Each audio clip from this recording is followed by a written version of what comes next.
In fact, 5 years ago, no one knew who Mamie Ifun was. It was rumored that she came to the city of Okoja from a distant town. She came to the city of Okoja carrying nothing but a rusty pot, a small sack of herbs, and a strange calabash. Within weeks of her arrival, Mamie Ifun opened a food stall in the marketplace. She made thick, spicy stew and pepper soup with the aroma of smoked fish and native spices. Her food was unlike anything the villagers had ever tasted. Her food was so delicious that even the most respected chiefs and hunters abandoned their wives' cooking to eat at Mamie Ifun's stand. People also flocked from distant villages just to get a spoonful of her meals. As the days grew into weeks, and weeks slid into months, Mamie Ifun became more than a cook in the village of Okoja. She became a phenomenon, a word people spoke softly, like prayer or curse. She never raised her voice, bargained, or begged.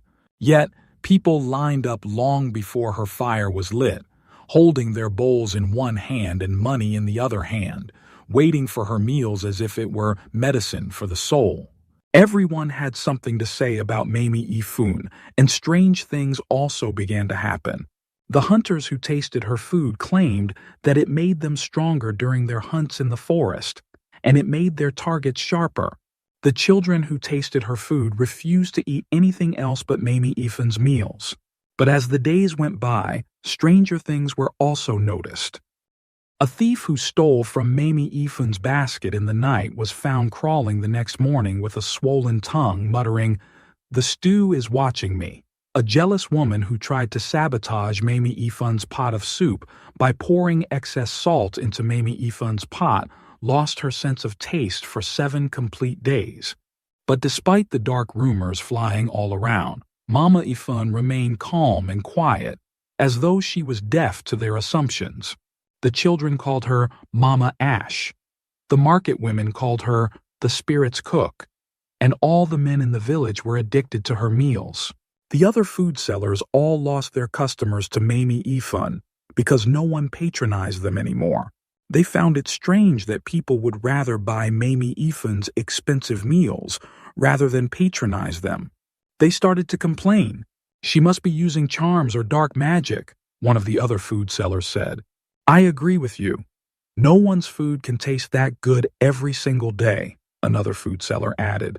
But no one could prove anything, so their suspicions were regarded as mere rumors. However, they were right. Mamie Ifun's success wasn't by sheer luck or cooking skills either. In fact, Mamie Ifun was no ordinary woman. Mamie Ifun came from a strange and quiet village called Adugba, hidden from the eyes of most people. The people of Adugba were beautiful and polite, but something about them was mysterious and didn't feel right. If a stranger stayed too long, they would start to forget where they came from. Some who went to Adugba never returned at all. But the most fascinating thing about Adugba village was its special kind of cooking. The women in the village were trained to use not just spices and herbs, but parts of themselves like their urine, blood, or hair to make food that could control people's minds. This made their husbands fall deeply in love with them and to also do their biddings. If they desired any man, all they needed to do was to ensure the man eats any food prepared by them, and he would forget his family and become theirs forever. However, there was a rule. No woman must steal the husband of another indigene in Adugba village. But Mamie Adugba broke this rule and was banished from the village. After her banishment, she relocated to the village of Okoja and started using the special kind of cooking to gain fame and customers in Okoja. A curious young girl named Obianuju, who lived nearby and helped her mother sell vegetables, noticed something strange about Mamie Ifun. She observed that Mamie Ifun would fetch water from the stream every morning before the sun rose, then disappear into her hut for some hours. Later on, she would appear with a strange calabash, which contained something unknown, and pour its contents into each pot of food she was cooking, making sure that no one else was seeing her.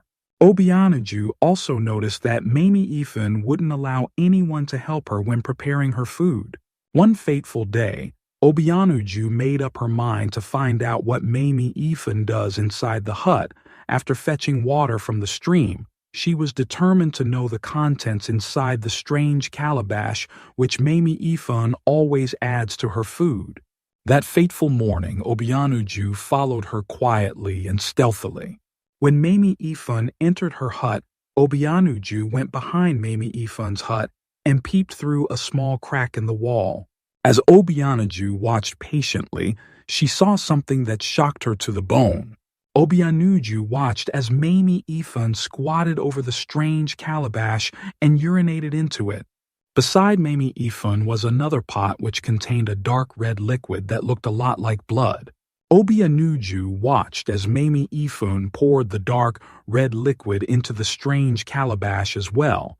Then she cut off some hair from her armpit and mixed everything inside the strange calabash while mumbling some inaudible incantations. When Mamie Ifun was done, she went out with a strange calabash and poured its abominable contents into every pot of food she was cooking. She stirred the pots and then poured a spoon of meal from each pot into the fire before closing the pot once again. Obianuju was terrified by what she saw. She ran home as fast as her small legs could carry her and told her grandmother, Mama Eze. Mama Eze is the oldest and wisest woman in the village of Okoja. After Obianuju finished narrating all she witnessed, Mama Eze's face grew dark with anger. That woman is using Ogwu Aru. It is a cursed portion made with bodily fluids. It binds people's souls through their stomachs. That's why her customers always return, not because of the taste of her food, but because their spirits are tied to her calabash, Mama Eze explained.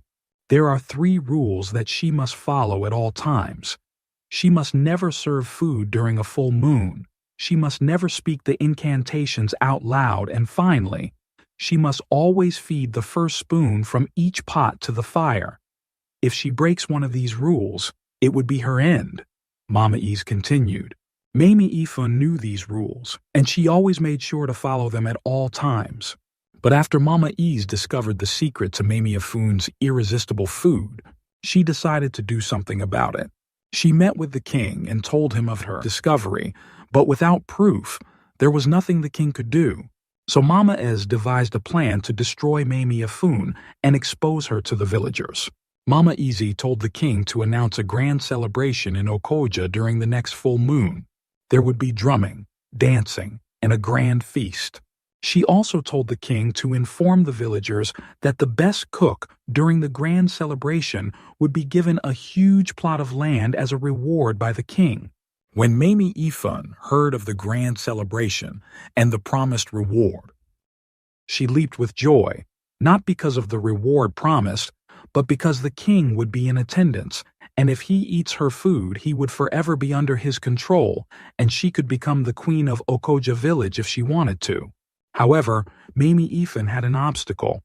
The celebration would take place on the day of the full moon, and it is forbidden for her to serve any meal under the full moon. Unknown to her, that it was a scheme by Mama Eze to expose her to the villagers. Puzzled by the clash of events, Mamie Ifun went deep into the forest in search of a very powerful herbalist known as Ikuku. When she finally found him, she explained her plight and pleaded with Ikuku to help her shield the moon on the day of the celebration so she would cook and serve the leaders of the village. Ikuku told her it would be a difficult task and would require a huge price.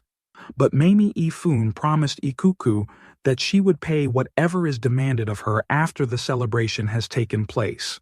I would have the king in my pocket.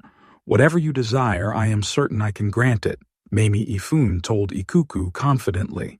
Ikuku consulted with his deities, and after some minutes of incantations and mumblings, he turned to Mamie Ifun and told her that her wish can be granted. However, the moon can only be concealed for 1 hour. After that, its light cannot be hidden any further. Mamie Ifun assured him that 1 hour is enough, and a pact was made. On that fateful night, Mamie Ifun prepared all she needed to cook her meals as usual and began to wait for the moon to be hidden before she started cooking.